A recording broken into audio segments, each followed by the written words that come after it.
Hey guys, today I want to talk about what happens when there's something that you want to do, you know what you want to be doing, and there's something in the way, and you're feeling like you need to wait for this other thing to change or to stop before you can do the thing that you want to do. So it's a kind of pattern or situation that a lot of dreamers get caught up in, including myself, including lots of my clients. It's a pretty common thing. And I got caught in it today.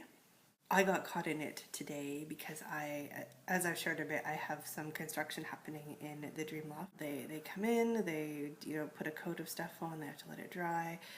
They come back in, they're working on other things in the meantime, so they don't come right back. And it's just like, it's taking a really long time, and I've got people in and out, and I'm finding it really disruptive. And this morning I was just feeling like I should just give up on my own creative stuff. I felt like my creative spirit can come back out after the work is done, after I'm not having all of these disruptions, and that it's just too hard to figure out how to work with all of this, and I just wanted to give up.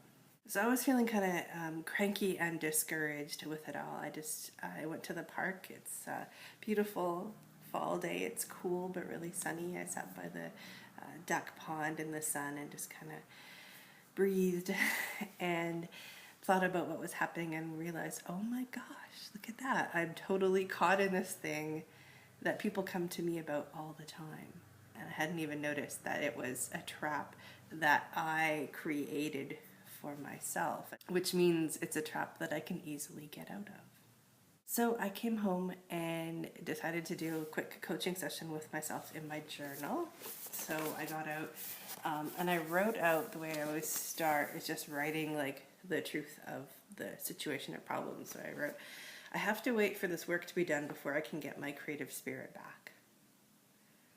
And as soon as I wrote it out, it's like, oh wow, that doesn't feel true.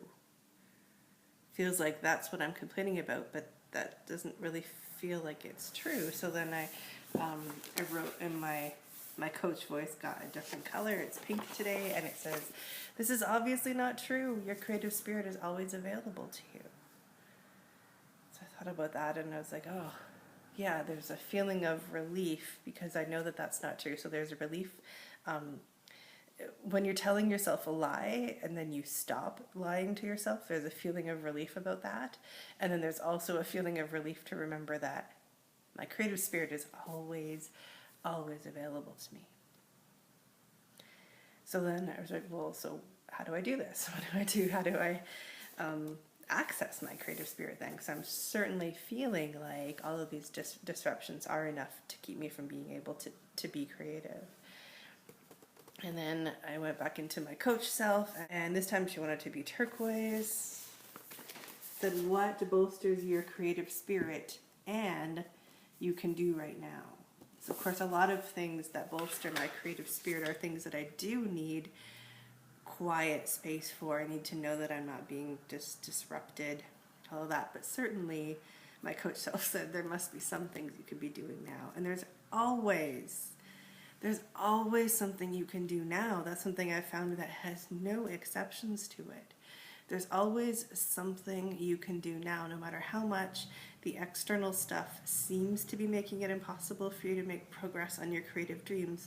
There's always something you can be doing. And if you focus on that thing that you can do, instead of focus on all the things that you can't do, not only, obviously, you feel way better, and you get to start making progress, and then focusing on that and doing that, you take those steps down that path, and that starts to change the situation in ways that you wouldn't think would be possible when you're in the part where you're just focusing on why you can't do what you want. So that is super applicable to when you're working at a job that you don't really like and you want to start doing your creative stuff, and you want to do your creative stuff as a job, right?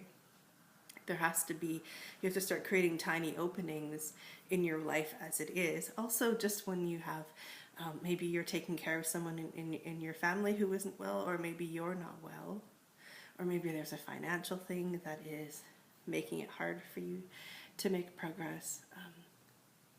Anything, right?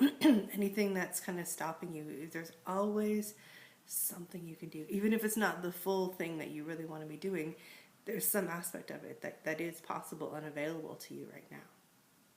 So when I looked at it that way, I made a list, which probably doesn't show, oh maybe, because it's bright yellow. My list wanted to be yellow.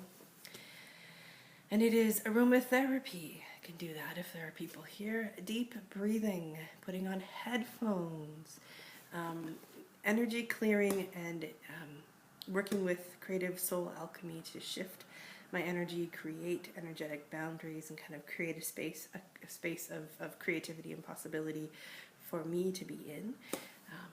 Meditating in the morning, making sure I get that in before they get here, and then also making sure I take a bath every night.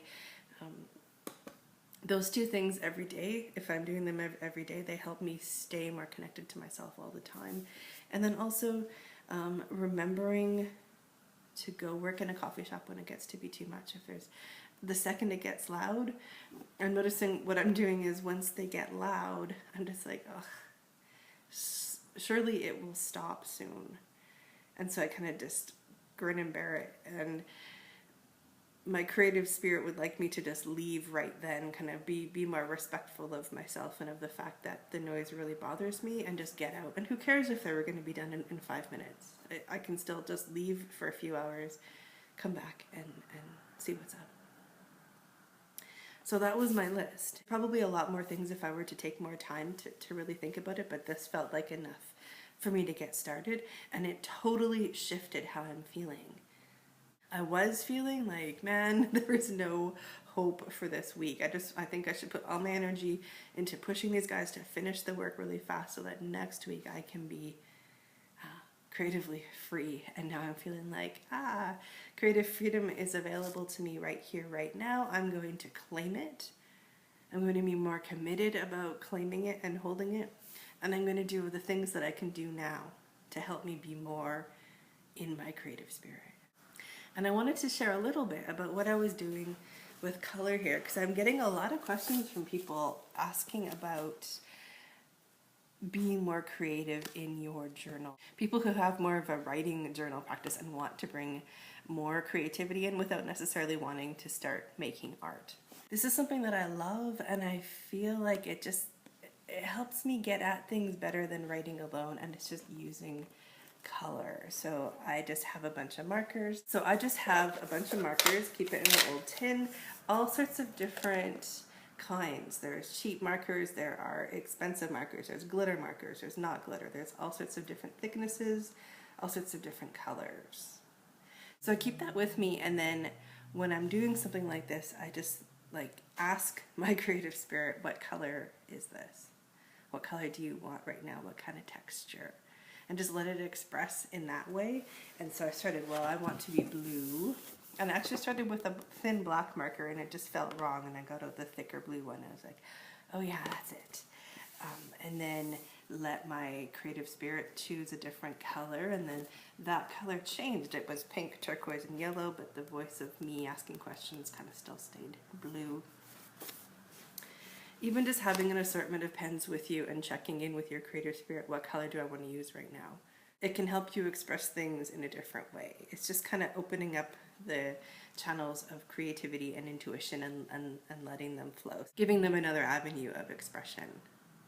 And I'm going to go work on my list here of things that I can be doing now. I'm going to also, I think, make myself a little kit and leave it on my desk for tomorrow morning, to make tomorrow morning a little easier, with maybe reminders about doing the energy clearing, and a reminder to get meditation finished before they arrive, my headphones, and some different kinds of aromatherapy. And probably once I start working on that, I'll come up with some other ideas to have that all together, leave it out for me so I have that little kit, so it's a little easier tomorrow morning to not fall into this pit of thinking that I have to wait construction work to be done before I can be in tune with my creative spirit and enjoy my day.